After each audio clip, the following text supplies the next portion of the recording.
Hello friends, welcome on my YouTube channel nursing dignity. Friends, last class में हमने बात की थी about the sign and symptom of the first trimester of the pregnancy.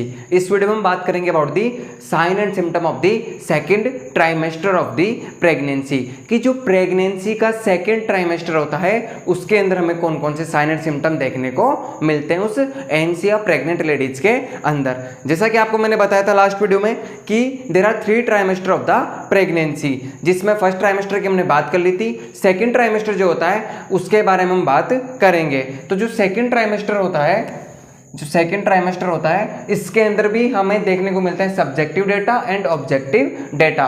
Subjective data same as पहले की तरह होंगे कि जो सिम्टम्स जो पेशेंट के अंदर हमें देखने को मिलते हैं, इसमें आते हैं quickening, constipation, heart burn, backache, shortness of the breath, leg cramps, ankle oedema and haemorrhoids. इसमें हम बात करते हैं फर्स्ट वन जो है क्विकनिंग। क्विकनिंग का मतलब होता है फीटल मूवमेंट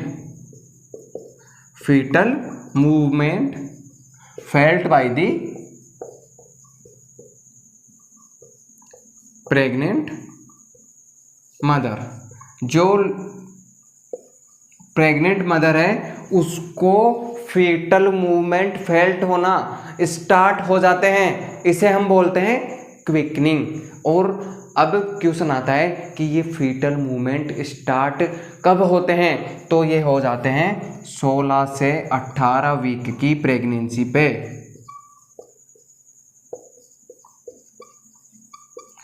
16 से 18 वीक की प्रेगनेंसी पे जो फीटल मूवमेंट है ये स्टार्ट हो जाते हैं। लेकिन डियर जो 16 से 18 वीक है ये जनरली हमें देखने को मिलता है जो मल्टीग्रेविड होती है। जो मल्टीग्रेविड होती है इसके अंदर 16 से 18 वीक पे स्टार्ट हो जाते हैं, लेकिन प्राइमी ग्रेविड के अंदर, प्राइमी ग्रेविडा के अंदर ये स्टार्ट होते हैं, थोड़ा लेट स्टार्ट होते हैं। ये होते हैं 18 to 20 week of pregnancy. Pregnancy के 80 to 20 वीक के ऊपर क्विकनिंग हमें देखने को मिलती है। तो ये था फर्स्ट क्विकनिंग, जिसे हम बोलते हैं फीटल मूवमेंट फेल्ट होना स्टार्ट हो जाते हैं। इसके बाद में आता है सेकंड, वो होता है कॉन्स्टिपेशन। जो प्रेग्नेंट लेडीज है उसके अंदर कॉन्स्टिपेशन हमें देखने को मिलता है, क्योंकि फर्स्ट ट्राइमेस्टर में हमने पढ़ा था फिजियोलॉजिकल एमेनोरिया, वो तो पूरी प्रेगनेंसी तक उसके अंदर रहेगा। इसके बाद में आ गया क्विकनिंग, अब आता है कॉन्स्टिपेशन। कॉन्स्टिपेशन के कुछ अलग अलग कारण होते हैं, जिसमें आता है कि जो फंडल हाइट है, जो प्रेग्नेंट यूटरस है उसकी साइज बढ़ रही है। और मैंने आपको बताया था कि 12 वीक के बाद में यूटरस एब्डोमिनल ऑर्गन बन जाता है। तो एब्डोमिनल ऑर्गन बन गया, इसका मतलब है कि जो एब्डोमिनल कैविटी की तरफ आता रहता है, जिसके कारण इंटेस्टाइन के ऊपर बढ़ता है प्रेशर। तो फर्स्ट रीजन हो गया कि जो प्रेशर होता है वो पड़ता है बाय द प्रेग्नेंट यूटरस। तो इसका फर्स्ट रीजन तो हो गया pressure by the pregnant uterus. कहां पे? Over the intestine.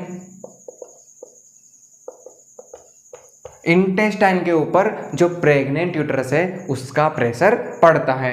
दूसरा जो मैंने एनसी पढ़ाई थी, एंटीनेटल केयर पढ़ाई थी, उसमें बताया था कि सेकंड ट्राइमेस्टर स्टार्ट होते ही हम उस लेडीज के अंदर स्टार्ट कर देते हैं ओरल आयरन सप्लीमेंटेशन।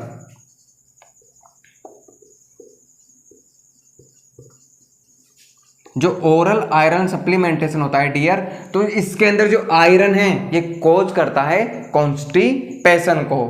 और इसके अलावा एक कारण होता है, वो होता है इंक्रीज लेवल ऑफ प्रोजेस्टेरोन। जो प्रोजेस्टेरोन हार्मोन होता है इसका बढ़ा हुआ लेवल भी कॉन्स्टिपेशन करवाता है। अब आपका क्वेश्चन आएगा कि ये कॉन्स्टिपेशन कैसे करवाता है, तो इसकी पैथोफिजियोलॉजी समझना कि जो प्रोजेस्टेरोन होता है इसका लेवल जब बढ़ जाता है तो जो जीआई ट्रैक्ट की हमारी जो स्मूथ मसल होती है इनकी एक्टिविटी को डिक्रीज कर देता है। जब जीआई ट्रैक्ट की स्मूथ मसल की एक्टिविटी डिक्रीज हो जाएगी तो जो जीआई मोटिलिटी है वो क्या हो जाएगी, वो भी डिक्रीज हो जाएगी। यानी जब जीआई मोटिलिटी डिक्रीज हो गई तो उसके अंदर ऑब्वियस सी बात है कॉन्स्टिपेशन होता ही होता है। ये था कॉन्स्टिपेशन। इसके बाद में आता है वो है हार्ट बर्न। हार्ट बर्न का मतलब होता है कि बर्निंग सेंसेशन। कहाँ पे? Over the oesophagus. जो हमारा ईसोफेगस है, फूड पाइप है, वहाँ पे हमें बर्निंग सेंसेशन, हमें जलन फील होती है, इसे बोलते हैं हार्ट बर्न। तो जो एनसी है, जो प्रेग्नेंट लेडी है, उसको एक फीलिंग होती है, बर्निंग सेंसेशन होता है, हार्ट बर्न। अब इसका जो मेन रीजन है वो भी यही है, जो प्रोजेस्टेरोन हार्मोन है ये इंक्रीज हो गया। जब इसका लेवल इंक्रीज हुआ, इसने जो कार्डियक स्पिंटर होता है, जो ये एसोफेगस होता है और दिस इज द स्टमक, तो यहाँ पे होता है कार्डियक स्पिंटर। तो जो प्रोजेस्टेरोन का बढ़ा हुआ लेवल है, ये जीआई स्मूथ मसल को लूज कर देता है। तो आपको पता है ये जो कार्डियक स्पिंटर है ये भी एक स्मूथ मसल है, इसको भी ये लूज कर देगा। जब ये लूज हो जाएगा तो जो भी कंटेंट है वो यहाँ आएंगे, जिसे बोलते हैं हम रीगर्जिटेशन।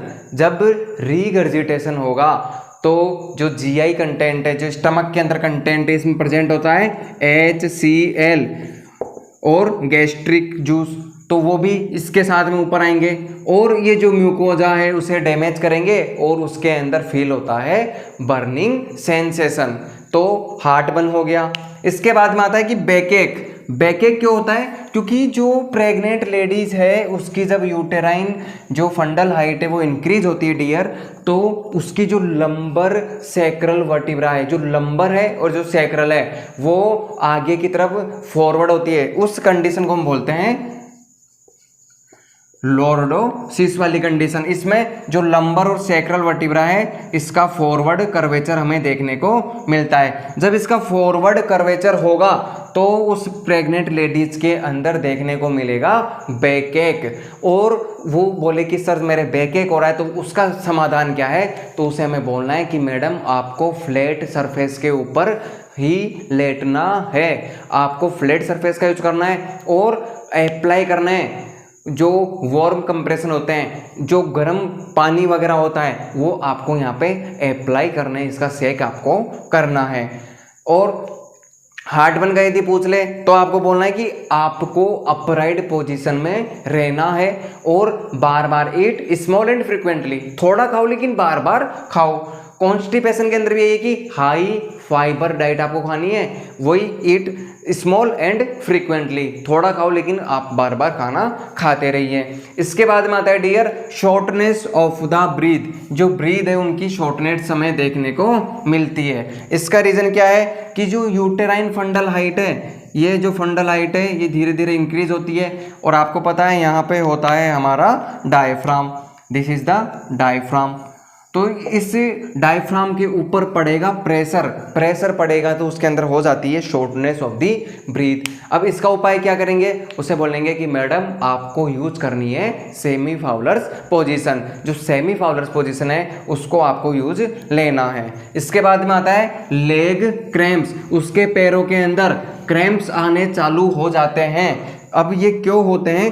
क्योंकि यहाँ पे फंडल हाइट बढ़ रही है, जो ब्लड की डिमांड है वो ज़्यादा हो रही है। इस कारण जो लोअर एक्सट्रीमिटीज होती है डियर,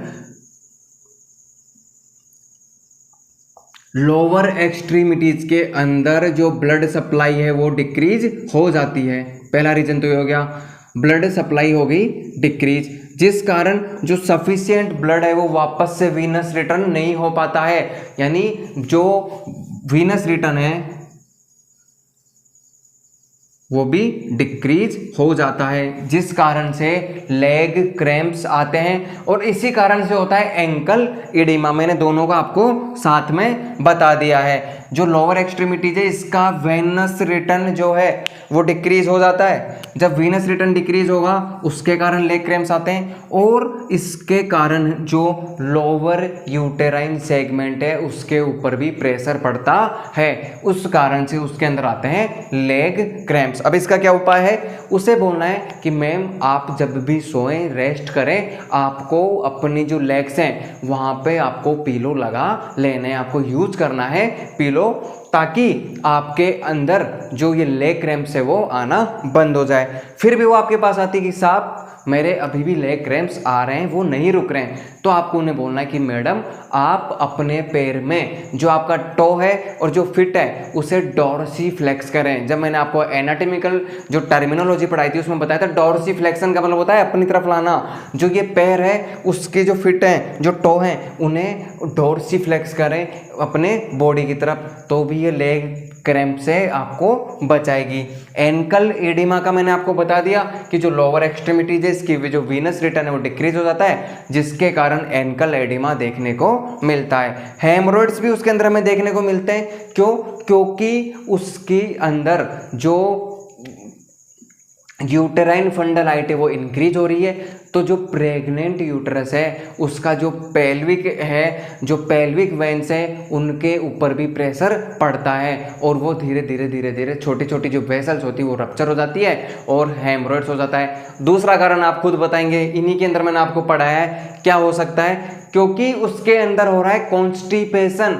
जब कॉन्स्टिपेशन होता है तो ये भी एक रिस्क फैक्टर होता है for the development of the haemorrhoids. इसलिए ये सारे जो साइन है वो जो सिम्टम्स है वो हमें देखने को मिलते हैं इन द प्रेग्नेंट लेडी। कब? In the second trimester of the pregnancy. 13 week से लेके 28 वीक तक हमें ये देखने को मिलते हैं। ये मैंने आपको बताया है subjective symptoms of the second trimester of the pregnancy. अब हम बात करेंगे about the objective sign of the second trimester of the pregnancy, कि भैया जो प्रेगनेंसी का सेकेंड ट्राइमेस्टर है उसमें जो हेल्थ केयर प्रोवाइडर है वो कौन कौन से ऑब्जेक्टिव साइन है जिन्हें ऑब्जर्व करता है और पता लगाता है प्रेगनेंसी का। इसमें फर्स्ट आता है डियर स्किन चेंजेज, कि जो सेकंड ट्राइमेस्टर है प्रेगनेंसी का इसमें स्किन के अंदर हमें कौन कौन से चेंजेस देखने को मिलते हैं। तो डियर इसमें कुछ चेंजेस देखने को मिलते हैं। मेनली 3 तरह के चेंजेस होते हैं। फर्स्ट वन इज द कोलेजमा, दूसरा होता है लीनिया नाइग्रा, और थर्ड होता है स्ट्राइगेरिडेरम। स्ट्राइगेरिडेरम 3 तरह के चेंजेस हमें देखने को मिलते हैं। फर्स्ट की बात करते हैं कोलेजमा। कोलेजमा का मतलब होता है कि इसके अंदर जो हमारी फोरहेड होता है और जो अपर चिन होता है और नोज होता है वहाँ पे हाइपर पिगमेंटेशन देखने को मिलता है ओवर दी स्किन, और इसे कोलेजमा को ही हम बोलते हैं मेलेजमा या फेशियल मास्क या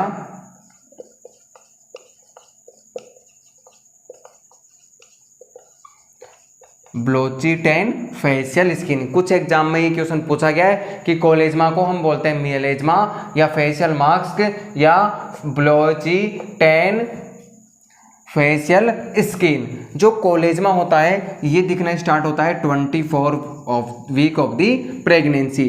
प्रेगनेंसी के 24 वीक के ऊपर कोलेजमा हमें देखना स्टार्ट हो जाती है। मैंने आपको बताया कि इस पे हाइपर पिगमेंटेशन हो जाता है स्किन के ऊपर। वो कहाँ देखने को मिलता है? फोरहेड पे, अपर चिक्स पे और नोज के ऊपर। इसके बाद में आता है दूसरा लीनिया नाइग्रा। इसमें एक hyper pigmented line, black colour की सी लाइन आपको देखने को मिलेगी। कहाँ से कहाँ तक होगी? ये जो सिम्फाइसिस प्यूबिस होता है, this is the symphysis pubis, और यहाँ पे होता है जिफॉइड प्रोसेस। इस पे एक आपको हाईलाइटेड हाइपर पिगमेंटेटेड लाइन देखने को मिलती है। जो लीनिया नाइग्रा है डियर, ये देखने को मिलेगी आपको 20 वीक ऑफ दी प्रेगनेंसी। 20 सप्ताह की प्रेगनेंसी पे हमें देखने को मिलती है लीनिया नाइग्रा। इसके बाद में आता है स्ट्राइगेरिडेरम। जो स्ट्राइगेरिडेरम होता है इसमें आता है कि वाइटिश स्ट्राई यानी स्ट्रेच मार्क हमें देखने को मिलते हैं। यदि आपने देखा हो कुछ लोग होते हैं जो बॉडी बिल्डिंग वगैरह करते हैं, जिम वगैरह में जाते हैं, तो उनके जो शोल्डर वगैरह पे आपको देखने को मिल जाएंगे ये मार्क्स, इन्हें बोलते हैं। वो मार्क्स देखने को मिलते हैं प्रेग्नेंट लेडी में ओवर दी एब्डोमेन, क्योंकि जो एब्डोमिनल मसल है यूटेराइन फंडल हाइट बढ़ रही है इसलिए वो स्ट्रेच हो रही है, इसलिए हमें वाइटिस मार्क वहाँ पे स्ट्रेचेज मार्क हमें देखने को मिलते हैं। तो जो स्ट्राइग्रेविडेरम होता है ये भी हमें देखने को मिलता है after the 20 week of the pregnancy. Pregnancy के 20 वीक से ये हमें देखना स्टार्ट हो जाता है। ये थे स्किन चेंजेस जिसमें हमने बात की कोलेजमा जिसे हम बोलते हैं मेलेजमा और लीनिया नाइग्रा और स्ट्राइग्रेविडेरम। अब हम बात करेंगे सेकंड चेंजेस की। जो सेकंड साइन होता है telangiectasis. What is this telangiectasis? तो डियर टेलेंजिएक्टेसिस का मतलब होता है कि जब एस्ट्रोजन का लेवल बढ़ रहा है, जब एस्ट्रोजन का लेवल बढ़ेगा, इसे समझिएगा, एस्ट्रोजन हार्मोन का लेवल बढ़ता है, इसके कारण ये देखने को मिलता है। जब एस्ट्रोजन का लेवल बढ़ेगा तो जो स्किन के अंदर छोटी छोटी ब्लड वेसल्स होती है, कैपिलरीज होती है, ये हो जाती है डायलेटेड। जब ये डायलेटेड हो जाएगी तो हमें देखने को क्या मिलेगा, हमारा ऑब्जर्वेशन क्या होगा, वो होगा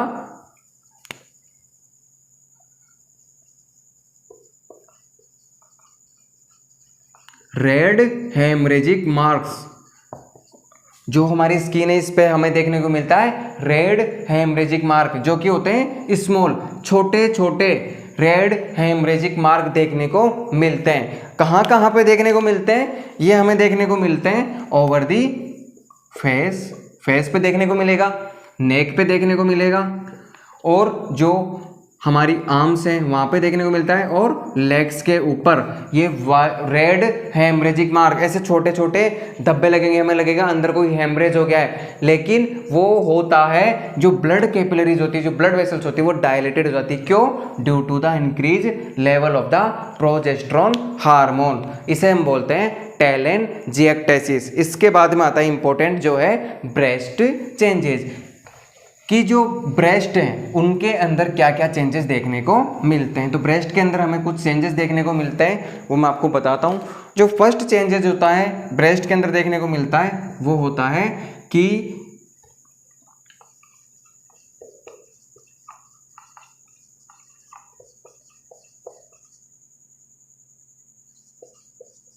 मोंटेगोमेरी ट्यूबरकल। मोंटेगोमेरी ट्यूबरकल का मतलब होता है कि ये जो सीबेसियस ग्लैंड होती है ओवर द एरियोला, जो ब्रेस्ट का एरियोला वाला पार्ट होता है डियर, ये जो ब्रेस्ट है इसकी जो एरियोला वाला पार्ट है, this is the areola of the breast. इसे मैं आपको ब्लैक से इंडिकेट कर देता हूँ। जो ये हाइपर पिगमेंटेड पार्ट होता है ब्रेस्ट का, this is the areola part. इसके यहाँ पे एनलार्ज्ड सीबेसियस ग्लैंड, जो सीबेसियस ग्लैंड होती है वो एनलार्ज हो जाती है, वो बढ़ जाती है, इन्हें हम बोलते हैं Montgomery tubercle. This is the primary areola. दूसरा चेंजेस देखने को मिलता है वो होता है development of the secondary areola. Development देखने को मिलता है किसका? Development of the secondary areola. जो प्राइमरी एरियोला है इसका जो पेरिफेरल यानी दूर का किनारे की तरफ पार्ट है, यहाँ पे डेवलपमेंट हो जाता है सेकेंडरी एरियोला का। और तीसरी चीज जो देखने को मिलती है वो होता है कि जो कोलेस्ट्रम होता है इसका जो ये होता है थिक एंड येलोइश। कोलेस्ट्रम जो है वो सिक्रेट होना स्टार्ट हो जाता है, जो होता है थिक और येलोइश। कोलेस्ट्रम क्या होता है? जो फर्स्ट मिल्क होता है, सिक्रेटेड मिल्क, इसे हम बोलते हैं कोलेस्ट्रॉम। जो कोलेस्ट्रम होता है ये स्टार्ट हो जाता है डेवलप होना कब? After 16 week of pregnancy. 16 सप्ताह की प्रेगनेंसी के बाद में जो कोलेस्ट्रम है इसका स्टार्ट यानी इसका सिक्रेशन होना स्टार्ट हो जाता है। तो ये 3 ब्रेस्ट चेंजेज हमें देखने को मिलते हैं। इसके बाद में आता है ब्रैक्सटन हिक्स कॉन्ट्रैक्शन। याद कीजिए ट्राइमेस्टर फर्स्ट के अंदर आपने पढ़ा है पामर साइन, उसमें मैंने आपको कुछ बातें बताई थी, उन बातों को मैं वापस से रिपीट नहीं करूंगा, लेकिन आपको पामर साइन को देखना है तो पहले वाला वीडियो आप देखना, उसमें मैंने आपको बताया था कि पामर साइन क्या होता है। उसमें रेगुलर एक रिदम के साथ में कॉन्ट्रैक्शन देखने को मिलते हैं, लेकिन ब्रैक्सटन हिक्स कॉन्ट्रैक्शन के अंदर वो जो रिदम होता है वो हो जाता है इर्रेगुलर और एरिदमिक, रिदम नहीं होती है या इर्रिदमिक भी इसे बोल सकते हैं। रिदम नहीं होती है यूटेराइन कॉन्ट्रैक्शन के अंदर और यूटेराइन रिलैक्सेशन के अंदर, और पेनलेस, इसमें पेन नहीं होता है, स्पाज्मोडिक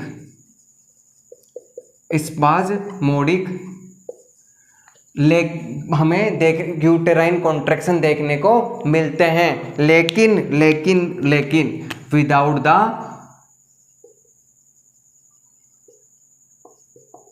डायलेशन ऑफ सर्विक्स, इसमें सर्विक्स का डायलेशन भी नहीं देखने को मिलता है। इसे हम बोलते हैं ब्रैक्सटन हिक्स कॉन्ट्रैक्शन। कब देखने को मिलते हैं? आफ्टर 10 वीक ऑफ प्रेगनेंसी, क्योंकि मैंने बताया था कि पामर साइन को हम 10 वीक की प्रेगनेंसी के बाद में नहीं देख सकते हैं, क्योंकि उसके बाद में जो यूटेराइन कॉन्ट्रैक्शन होते हैं और जो यूटेराइन रिलैक्सेशन होते हैं वो इररेगुलर, इनफ्रीक्वेंट हो जाते हैं, पेनलेस हो जाते हैं, स्पाज्मोडिक हो जाते हैं, लेकिन सर्विक्स का डायलेशन नहीं होता। इसे हम बोलते हैं Braxton Hicks contraction.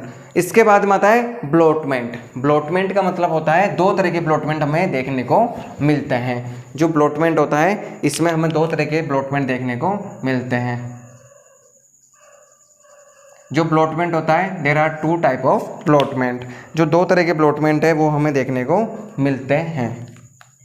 First one is the internal, second one is the external. यदि पहले एक्सटर्नल की बात कर लें तो ये देखने को मिलता है डियर 20 वीक पे, और ये इंटरनल जो होता है वो देखने को मिलता है 16 वीक के ऊपर। एक्सटर्नल ब्लोटमेंट में क्या करते हैं कि जो एब्डोमिनल पार्ट होता है उसको लेटरली यानी साइड में से, जो सिम्फाइसिस प्यूबिस वाला पार्ट होता है उस जगह से हम दोनों तरफ से इसे यहाँ पे कवर करते हैं और फेल्ट करते हैं। जब एक हाथ को हम इस तरफ धकेलेंगे तो दूसरे हाथ पे फीटल मूवमेंट हमें प्राप्त होते हैं। जैसे ये फंडस है, ये एब्डोमन कैविटी है, तो यहाँ पे जो सिम्फाइसिस प्यूबिस, ये सिम्फाइसिस प्यूबिस वाला पार्ट होगा और ये अम्बिलिकस वाला पार्ट हो गया। तो जो अम्बिलिकस वाले पार्ट के यहाँ इस लाइन पे यदि हम इसे प्रेस करेंगे तो एक हाथ से जब हम इसे प्रेस करेंगे तो दूसरे हाथ के ऊपर हमें सेंसेशन मिलेगा फीटल मूवमेंट का। ये होता है एक्सटर्नल ब्लोटमेंट। इंटरनल ब्लोटमेंट में क्या करते हैं हम कि जो हमारी इंडेक्स फिंगर होती है इसकी यूज से हम जो एंटीरियर वेजाइनल फॉर्निक्स होते हैं इससे फील करते हैं और दूसरे हाथ की तरफ से हम उसे पुश करते हैं। तो जो हमारी इंडेक्स फिंगर है वहाँ पे हमें फीटल मूवमेंट प्रेजेंट मिलते हैं, हमें फेल्ट होते हैं, हमें महसूस होते हैं। इसे बोलते हैं इंटरनल ब्लोटमेंट। तो ये था अबाउट दी ब्लोटमेंट। इसके बाद में आता है फीटल सफल एंड यूटेराइन सफल। जो फीटल सफल होता है और डियर जो यूटेराइन सफल होता है 13 से 28 वीक की प्रेगनेंसी पे हमें देखने को मिलते हैं। तो इसमें क्या होता है, 13 से 28 वीक की प्रेगनेंसी पे हमें फीटल सफल और यूटेराइन सफल देखने को मिलता है प्रेगनेंसी की। फीटल सफल का मतलब होता है कि जब हम स्टेटोस्कोप की मदद से सुनते हैं तो इसमें एक हमें शार्प विस्लिंग साउंड सुनने को मिलता है। कहाँ पे? ओवर द फ्यूनिक, यानी जो अम्बिलिकल वेसल्स होती है उनके ऊपर हमें एक शार्प, एक तेज और विस्लिंग साउंड सुनने को मिलता है। और जो फीटल सफल हमें सुनने को मिलता है इसे ही हम बोलते हैं foetal heart rate. This is equal to foetal heart rate जो होती है normal 140 beats per minute. Second है यूटेराइन सफल, जो मदर है उसके ऊपर हमें ये सुनने को मिलता है। जो प्लासेंटल वेसल के अंदर जो ब्लड होता है उसके जो ब्लड वेसल होती है उसके ऊपर हम फील करते हैं by the help of stethoscope. इसका भी सेम टाइम होता है 13 to 28 वीक। इसमें जो साउंड होता है वो डल साउंड होता है, स्लो साउंड होता है। और ये इक्वल होता है, वो होता है मैटरनल पल्स, जो मदर है उसकी पल्स के इक्वल इसकी रीडिंग होती है। इसके बाद में आती है फीटल हार्ट रेट जो मैंने आपको बता दी। जब हम स्टेटोस्कोप की मदद से फीटल हार्ट रेट सुनते हैं तो हमें उसकी हार्ट रेट सुनाई देती है। बेस्ट टाइम जो होता है वो होता है 18 से 20 वीक की प्रेगनेंसी पे हम फीटल हार्ट फील करते हैं by the help of Pinard stethoscope. जो पिनार्ड स्टेटोस्कोप होता है इसकी मदद से 18 से 20 वीक ये बेस्ट टाइम होता है टू लिसन दी या to auscultate the fetal heart rate by the help of the Pinard stethoscope. इसके बाद में आता है यूटेराइन फंडल हाइट, जो सबसे इंपॉर्टेंट है, क्योंकि मैं आपको फर्स्ट ट्राइमेस्टर से बोलता आ रहा हूँ कि धीरे धीरे फंडल हाइट बढ़ती है, धीरे धीरे फंडल हाइट बढ़ती है, ये इसे कंप्रेस कर दी, इसने ये कर दिया। तो ये फंडल हाइट कब बढ़ती है, हम इस फंडल हाइट को मेजर कैसे करते हैं, और हम इस फंडल हाइट का पता लगाकर क्या डिटेक्ट कर सकते हैं कि प्रेगनेंसी का जेस्टेशन पीरियड कितना है, ये सभी बातें मैं आपको अब बताऊंगा। एक डायग्राम के थ्रू आपको मैं इसे इजी बनाने की कोशिश करता हूं। इसके बाद में आता है फीटल पार्ट मूवमेंट, कि जो फीटल पार्ट है उसका मूवमेंट हमें देखने को मिलता है। जब मैंने इसमें पढ़ाया था क्विकनिंग, जो फीटल मूवमेंट हमें देखने को मिलते हैं, जब हम उसे फेल्ट करेंगे तो हमें फीटल पार्ट भी फील होता है। अब हम पढ़ेंगे about the uterine fundal height, इसे आप ध्यान से समझिएगा। अब मैं आपको बताऊंगा यूटेराइन फंडल हाइट, कि जो यूटेरस का फंडस वाला पार्ट है, दिस इज द यूटेरस, इसका जो ऊपर वाला पार्ट है इसे हम बोलते हैं फंडस। तो ये जो फंडल हाइट है धीरे धीरे बढ़ती जाती है।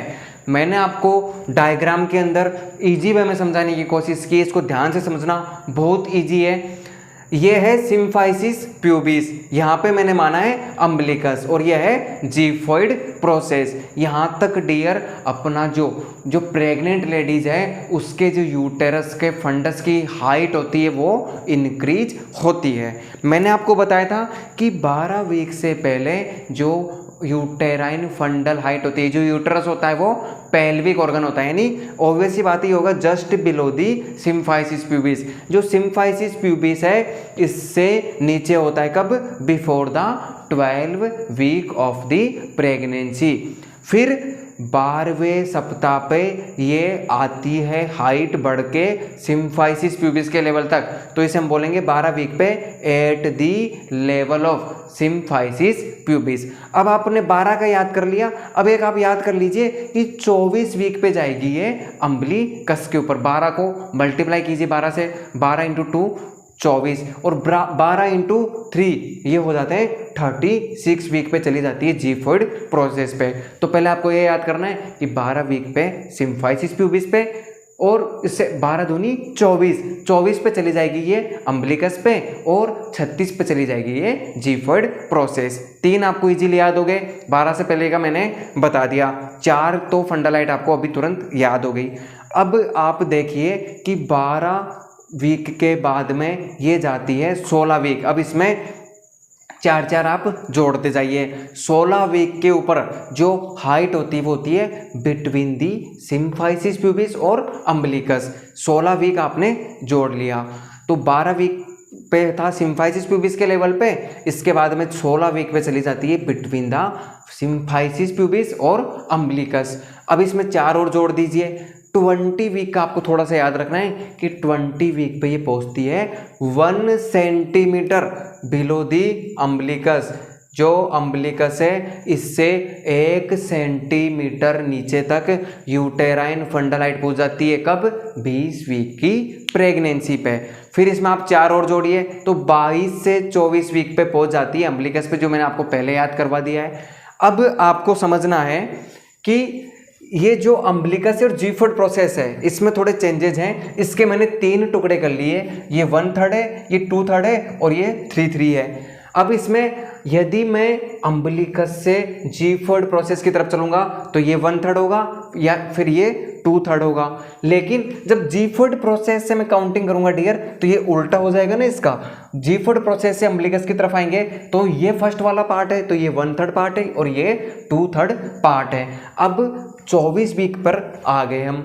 24 वीक पर आने के बाद में आपको 28 वीक का याद कर लेना है। 28 वीक पे जो अम्बिलिकस होता है इससे 1/3 अबव दी अम्बिलिकस, अम्बिलिकस से 1/3 अबव चली जाती है।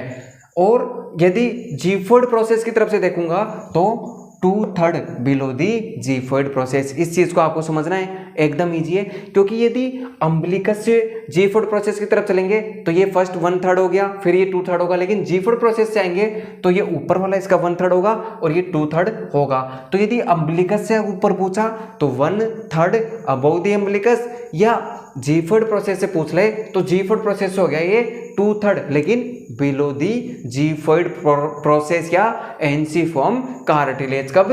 28 वीक की प्रेगनेंसी पे। फिर आपको चले जाना है 32 पे।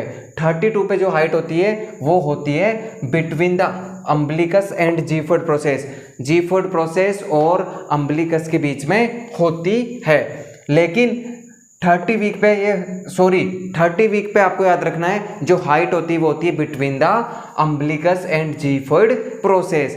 32 वीक पे डियर ये हो जाती है 2/3 अबव दी अम्बिलिकस, ऊपर की तरफ जा रहे हैं तो 2/3 अबव दी अम्बिलिकस, अम्बिलिकस से 2/3 अबव है, लेकिन 1/3 below the xiphoid process. 32 week का आपको ढंग से याद कर लेना, आगे भी काम आएगा, मैं बताऊंगा। 36 वीक पे पहुंच जाती है जी फूड प्रोसेस या एंसिफॉर्म कार्टिलेज पे। इसके बाद में 40 वीक आते आते आपको पता है एंगेजमेंट होता है फीटल हेड का, तो जो हाइट है वापस से पहुंच जाती है 32 वीक वाली पोजीशन पे, जो होती है 1/3 below the xiphoid process या 2/3 अबव दी अम्बिलिकस। लेकिन हमें पता कैसे चले जब हम इसे फील करेंगे कि ये 32 वीक की प्रेगनेंसी है या 40 वीक की प्रेगनेंसी है। तो इसका एक सिंपल है, यदि फीटल, उसमें हम थोड़ा उसमें मूवमेंट करेंगे, यदि फीटल हेड फ्लोट हो रहा है, इधर उधर घूम रहा है, इसका मतलब अभी तक एंगेजमेंट नहीं हुआ है। इट मीन्स प्रेगनेंसी 32 वीक की ही है। और यदि वो नहीं घूम रहा है, फ्लोटिंग नहीं हो रही है, इसका मतलब है कि प्रेगनेंसी 40 वीक की हो चुकी है। तो ये थी यूटेराइन फंडल हाइट, जो मैंने आपको इजी वे में एक डायग्राम के थ्रू समझाने की कोशिश की है। आप चाहें तो इसे बना भी सकते हैं। तो ये था आज का हमारा video about the sign and symptom of the second trimester of the pregnancy. यदि आपको वीडियो अच्छा लगा तो वीडियो को लाइक कीजिएगा, आपके कोई भी सजेशन है हमें कमेंट बॉक्स में सजेस्ट कीजिएगा, और हमसे जुड़े रहने के लिए हमारे चैनल को सब्सक्राइब कीजिएगा। Thank you.